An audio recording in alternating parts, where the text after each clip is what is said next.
What is user experience? The notion of user experience can be tricky to grasp at first because it can refer to multiple things depending on the context. At the most basic level, it's just two ordinary words, user and experience, which you could define as user, the people who use a product, and experience, a set of interactions and outcomes. So, user experience is a set of interactions and outcomes related to a person using a product. Now, what do we mean by product? That could be nearly anything. It could be software, a website, a mobile app, video game, productivity application. It could be hardware. It could be the phone itself, a medical device, or a game controller. Or perhaps a unique blend of both. A gaming console, a modern automobile, a fair vending machine. All examples. All of these have a user experience. This is because user experience, or UX, is an intrinsic property of any product. It's not a veneer that designers tack on after all the engineering is complete. If a product can be used by a person, that person will experience something while using it. Now, they might have a good or bad experience. Their experience might end in success or failure. The experience of learning to use a product may have been easy or frustrating. Afterwards, they may be happy to use it again or refuse to use it again.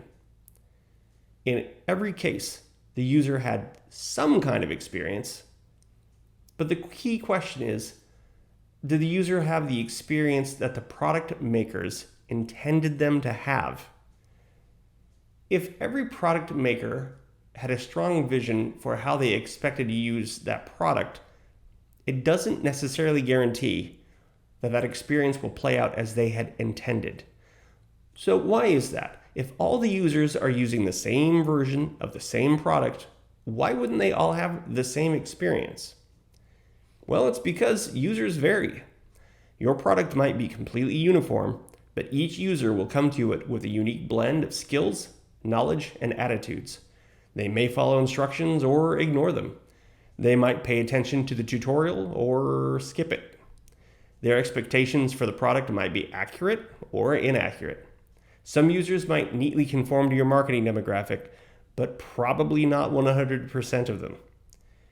People have unique experiences because of how we interpret information, make decisions, and act upon them. Have you ever watched a movie with a friend and afterwards were surprised by their reaction because it was so unlike your own?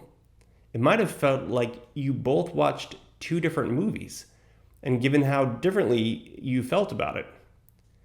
Except you didn't. It's the same movie, but the differences arise because we're different. And in that example, it's not even interactive.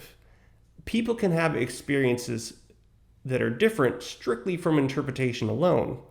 When you add interactivity and users have influence over the outcomes, the potential variation increases dramatically.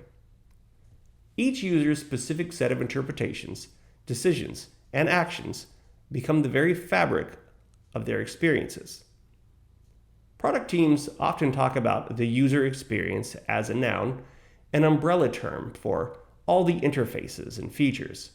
However, it's equally informative to think about experience as a verb. When we consider experience as a verb, it means the user isn't experiencing all aspects of the product at once. They're taking a single path through the product, using a subset of features in a sequence to accomplish a task. They discover elements of the product over time while accomplishing their tasks. So from a product development perspective, we may discuss user experience like a single thing, but it's actually experienced in small slices over time, and not necessarily in the order that a product team would expect or prefer. There's one other contextual meaning to user experience worth discussing. In a product development context, user experience is also used to describe the collection of disciplines focused on the things deemed user-facing. The exact list of what is considered a UX job is debatable, and the job titles are ever evolving, but it's usually design-related jobs such as visual designer, interaction designer, user interface artist, and etc. And where UX sits in an organization is also variable, as is how UX disciplines are integrated with their engineering counterparts. So, the definition of user experience can be contextual, and you need to pay attention to how the term is being used in order to understand it correctly.